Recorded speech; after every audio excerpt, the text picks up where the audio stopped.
আচ্ছা আপনাদের গানটা শুনে চললাম। আমার ঘর কানাই কে বিরাজ করে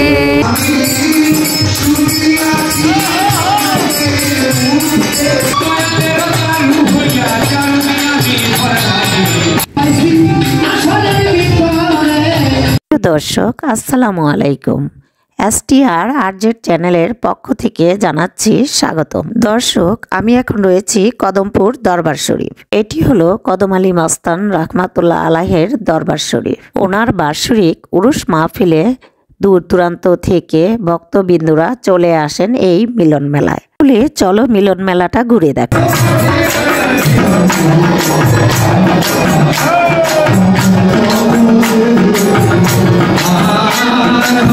লোহজন থানায় দিগুলি হযরত কদম শাহ রহমাতুল্লাহ আলাইহের মাজার ছিল। এক সময় নদীর বুকে ডেবে গেল এই মাজার। এই অবস্থা দেখে ওনার ভক্তবৃন্দ আশিকানরা কান্নায় ভেঙে পড়ল। এরপর ওনার খাস ভক্ত আশিকানরা বিভিন্ন জায়গায় তার নামে দরবার শরীফ তৈরি করলো। একটি রয়েছে বাগড়া, আরেকটি রয়েছে গোড়াদুর, আরেকটি রয়েছে হরিভাঙ্গা ওনার জন্মস্থান, আর এটা হলো কদমপুর। হযরত কদম আলী মস্তান জন্মগ্রহণ করেন বিক্রমপুরের ডৌরি নোয়াপাড়ায়। ওনার আস্তানা ছিলেন দিগুলি বাজারের পূর্ব পাশে। উনি অলৌকিক ক্ষমতার অধিকারী ছিলেন। বিক্রমপুরের মানুষদের যখন মহামারী রোগবালাই দেখা দিলেন, আহাজারির শেষ ছিল না তখন ও মিলেনি ডক্টর কবিরাজ। এর মধ্যে চলে এলেন পাগল কদম আলী মস্তান। ওনার পানি পড়া খেয়ে অনেকেই সুস্থ হয়ে গিয়েছিলেন। গ্রামে তোলপাড় পড়ে গেল ওনার অলৌকিক এই কেরামতি দেখে। গ্রামের অনেক মানুষই এসে বসে থাকতেন ওনার আস্তানায়। এরই মধ্যে পদ্মা নদীর ভাঙনে গ্রামবাসীর আহাজারি কান্নাকাটি আরম্ভ হয়ে গেল। কদম আলী মস্তান নদীর পাড়ে বসে চিন্তায় পড়ে। এরই মধ্যে গ্রামবাসী বলল, আপনি এখান থেকে চলে যান, তা না হলে আপনিও এই নদীর ভাঙনে তলিয়ে যেতে পারেন। পাগল নিজের পেটে ছুরি মেরে ভুঁড়ি বের করে পদ্মা নদীর পানি দিয়ে ধৌত করতে লাগলো। এই অবস্থা দেখে গ্রামবাসী ভয়ে পালিয়ে যায়। এরপর দেখা গেল সেই নদী আর ভয়ঙ্কর রূপে ভাঙে না। মহন্ত দিগুলি বাজারে একটি দোকান চালাতো। সারাদিন বেচা কিনা করে চলে আসতো সবাই মিলে পাগল কদম আলীর আস্তানায়। গভীর রাতভর চলতো গান বাজনা। এই গান শুনে পাগলও বেশ মজা পেত। একদিন গভীর রাতে মহন্তকে ডাকা শুরু করলো গান গাওয়ার জন্য। মহন্ত বলে, আমি তো বাজাতে পারি না হারমোনিয়াম। পাগল বলল, হারমোনিয়াম হাতে নে, তুই পারবি। মহন্ত হারমোনিয়াম হাতে নিতে না নিতে ওনার মধ্যে যেন অলৌকিক শক্তি বিরাজ করলো। এরপর হারমোনিয়াম বাজিয়ে গান শুরু করলো। এরপর মহন্ত পাগলের ভক্ত হয়ে গেল। মহন্ত শেষ পর্যন্ত পাগল কদম আলী মস্তান রহমাতুল্লাহ আলাইহের ওনার সেবা করে জীবন কাটিয়ে দিলেন। মহন্ত নামটি এই পাগলেরই দেওয়া। ওনার নাম হচ্ছে আব্দুল সাত্তার মহন্ত। ওনার রওজায় এখন প্রবেশ করব। এই হলো আব্দুল সাত্তার মহন্ত শাহর রওজা শরীফ। 2013 সালে আব্দুল সাত্তার মহন্ত মারা যাওয়ার পর তার একমাত্র পুত্র গোলাম কিবরিয়া জিহাদ মহন্ত কদম আলী শাহর স্মরণে গ্রহণ মাসের শেষ বৃহস্পতিবার গানের উদ্দেশ্য করে তার ভক্তবৃন্দ আশিকানরা চলে আসেন মহামিলনের মহতী জলসায়। সন্ধ্যা রাতে পাগল কদম আলী শাহর জন্য মিলাদ ও মাহফিল দোয়া জিগিরাজগার করা হয়। মোনাজাতের শেষে ভক্ত আশিকানদের জন্য খাবারেরও সুব্যবস্থা রয়েছে। এখন আমি চলে যাব দোতলার উপরে ওনাদের মেহমানদারি দেখার জন্য। হাজার হাজার মানুষের খেদমত করে থাকেন এখানকার খাদেম ও আশিকান ভক্তবৃন্দরা। রাতে বিতরণ করা হবে তোবারক। ওনাদের আশিকান ভক্তদের কাছ থেকে যতটুকু কদম শাহর জীবনী জানতে পারলাম তোমাদের কাছে তুলে ধরলাম।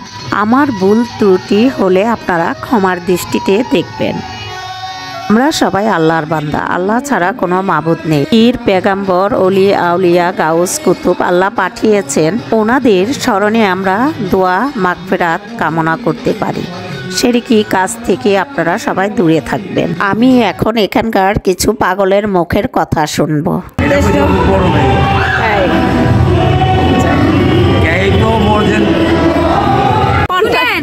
আমাদের এই যে কদম মহন্ত বাবা, এখান থেকে আমার একটা পাগল পেয়েছি। উনি আজমেরি পাগল, আমি আজমেরি পাগল, আমি মাইজ ভান্ডারের ভক্ত, উনিও। এখন আমাদের বিয়ে হয়েছে, এখনো মাসেরই হয় নাই। আমাদের সবাই সাবস্ক্রাইবার করেন। জয় মা কালী, জয় গুরু। আমাদের সবাই দোয়া করবেন। STR চ্যানেল থেকে আপনাদের স্বাগতম। আমাদের চ্যানেলকে লাইক করবেন, সাবস্ক্রাইবার করবেন, সবাই শেয়ার করবেন, ঠিক আছে? আমি নুসরাত দেওয়ান ভান্ডারী বলছিলাম। এখন আমরা এসেছি কদম বাবার মস্তানে। এখানে আমরা দাঁড়িয়ে আছি। এমনি আছে আমাদের ফুপি নিয়ে এসেছিল আমাকে বেড়াতে। এখানে আমি একটা পাগল খুঁজেছি, সুন্দর অর্থনৈতিক একটা আজমানি পাগল পেয়েছি। আমি আজমানি পাগলি। এখন আমাদের জন্য দোয়া করবেন, আমাদের সুন্দরভাবে যেন এই মেলাটা সংগঠন হয়। আমাদের চ্যানেলকে আপনারা লাইক কমেন্ট শেয়ার করবেন, আমাদের জন্য বেশি বেশি করে দোয়া করবেন। আমি একজন শিল্পী, যেন গান গাইতে পারি, গান একটু 4 লাইন শোনাইতে পারি। আমি আচ্ছা, আপনাদের গানটা শুনে চললাম। আমি জন্ম ভরে একদিন না কদম চান, একদিন নাই আমি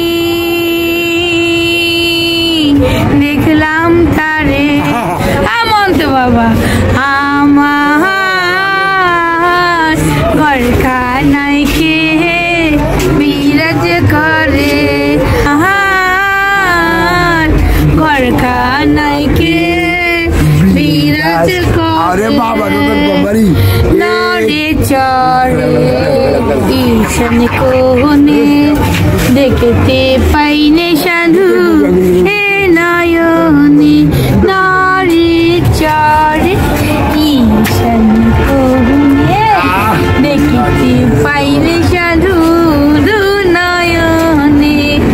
হাতেরও কাছে যান পাগলা পাড়ারে বাজার, হাতেরও কাছে যান সাধু সঙ্গে রে বাজার, ধরতে চাইলে আমি পাইনি তারে।